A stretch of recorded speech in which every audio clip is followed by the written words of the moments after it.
रामगंज मंडी में दिव्य दरबार का आयोजन आचार्य पंडित धीरेन्द्र शास्त्री ने खोली रामगंज मंडी वासियों की पर्ची। दूर दराज से पहुंचे श्रद्धालु। कोटा के रामगंज मंडी में चल रही श्री राम कथा के दूसरे दिन दिव्य दरबार का भव्य आयोजन किया गया। इस दौरान दोपहर 12 बजे से 2 बजे तक आचार्य पंडित धीरेन्द्र शास्त्री ने रामगंज मंडी व आसपास के क्षेत्रों में आई अर्जी की खुली पर्ची पढ़ी। दिव्य दरबार में श्रद्धालुओं की भारी भीड़ उमड़ पड़ी और पूरा पंडाल भक्ति व आस्था के रंग में रंगा नजर आया। दिव्य दरबार में रामगंज मंडी वासियों के साथ साथ दूर दराज के जिलों और गांवों से आए श्रद्धालुओं ने भी अपनी अपनी अर्जी लगाई। जैसे जैसे पर्चियां खुलती गई, श्रद्धालुओं की आस्था और विश्वास और गहरा होता चला गया। कई लोगों ने दरबार में अपनी व्यक्तिगत, पारिवारिक, स्वास्थ्य और रोजगार से जुड़ी समस्याएं रखी। आचार्य पंडित धीरेन्द्र शास्त्री ने पर्ची के माध्यम से श्रद्धालुओं को मार्गदर्शन देते हुए भक्ति, संयम और विश्वास के साथ जीवन में आगे बढ़ने का संदेश दिया। उन्होंने कहा कि ईश्वर पर सच्ची श्रद्धा रखने से जीवन की कठिनाइयां स्वतः ही दूर होने लगती है। दिव्य दरबार के दौरान सुरक्षा व्यवस्था को लेकर आयोजन समिति और प्रशासन सतर्क नजर आया। श्रद्धालुओं ने शांतिपूर्वक दरबार में भाग लिया और पूरे समय धार्मिक वातावरण बना रहा। रामगंज मंडी में आयोजित इस दिव्य दरबार ने श्रद्धालुओं के मन में गहरी आस्था की छाप छोड़ी। प्रणम्य शीर्षा देवं गौरीपुत्रं विनायकं भक्ताभासं विस्मृत्यमायुष कामार्थ सिद्धये प्रथमं वक्रतुण्डं च एकदन्तं द्वितीयकं तृतीयं कृष्णपिङ्गाक्षं गजभक्तं चतुर्थकं लंबोदरं पंचम च षष्ठं विकटमेव च सप्तम विघ्नराजेन्द्रं धूमवर्णं तथाष्टमं नवमं भालचंद्रम च। देश भर में गौ माता को बचाना है।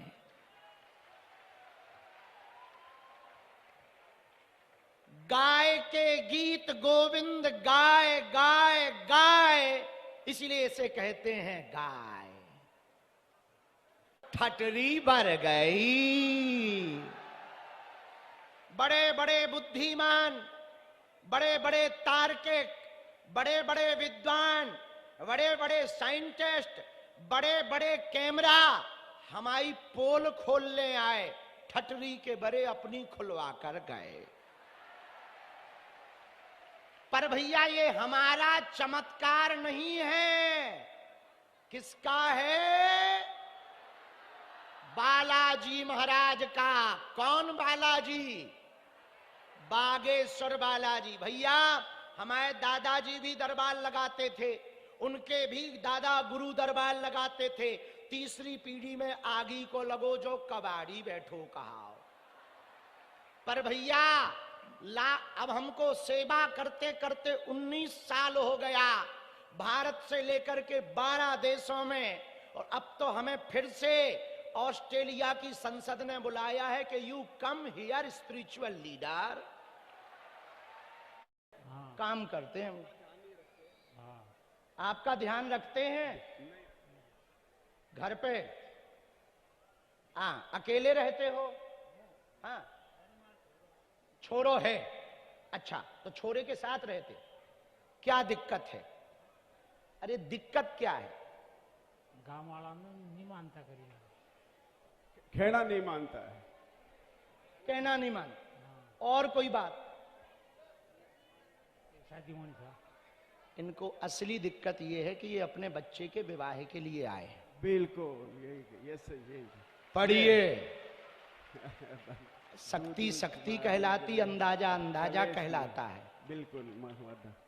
बिल्कुल यही है। ये सुनो सुनो, आप परम भक्त हो, माइक लो। अब पढ़ी लिखी बात सुनो, अब पढ़ी लिखी तुम भी पढ़ना। भक्ति दृढ़ हो, आप खूब भक्ति करते हो, तुम्हारी भक्ति सफल होगी। घर पर कलेश बनता है, बेटा की समस्या लेकर रखो। प्राइवेट कंपनी में आपकी जॉब लगेगी, 7 माह के अंतर्गत लगेगी। पितरों का उपाय करवा देना। आप मंत्र जो है वो 3 माला करनी है। चाय की दुकान बदलने की आवश्यकता नहीं है। बीच में दूसरी जगह ले जाना चाहते थे, बदलने की आवश्यकता नहीं है।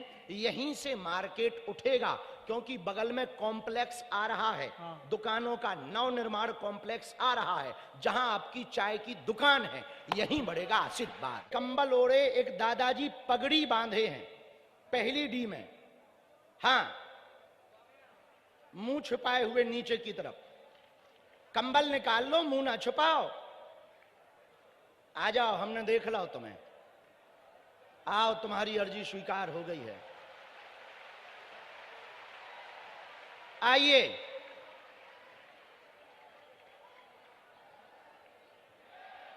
इन्होंने कहा था कि बाबा तो सबकी जानत है, तो हमको ऐसे बुला ले तब जानेंगे। मतलब मुंह में दांत नहीं, पेट में आंत नहीं, फिर भी दम देखो। तीसरी अर्जी, तीसरे नंबर पंडाल में एक भैया रेलिंग के पास में बैठे हैं, उनका नाम दीपेंद्र सिंह है। रेलिंग के पास बैठे हैं, नाम दीपेंद्र सिंह है, तीसरे पंडाल में है। दीपेंद्र, आ जाओ, तुम्हारी अर्जी स्वीकार हो गई है। चौथी अर्जी, हाँ, आने देना भैया, प्रवेश करवाते जाओ थोड़ा जल्दी जल्दी। भैया उनको यहां से लेके आओ, सामने से, ऐसे सामने से लेके आओ जहां से दरवाजा हो, और प्रशासन से भी प्रार्थना है थोड़ा जल्दी जल्दी भेजते जाना।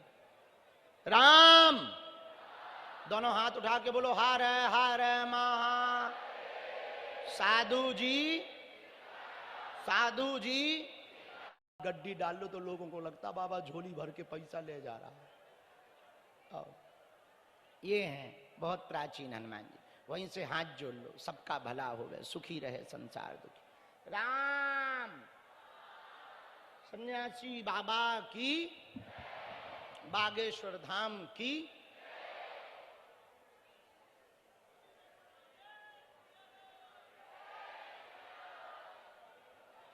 पर्चा और अर्जी लगवाने वाले एक नियम ध्यान रखेंगे, जिनकी अर्जी स्वीकार होगी उन्हें पेशी का नियम आवश्यक है। हम सिर्फ रास्ता बता सकते हैं, पुरुषार्थ मेहनत तुम्हें करनी है, हमें जो प्रेरणा लगेगी हम वो आपको रास्ता भर बताएंगे। सीताराम।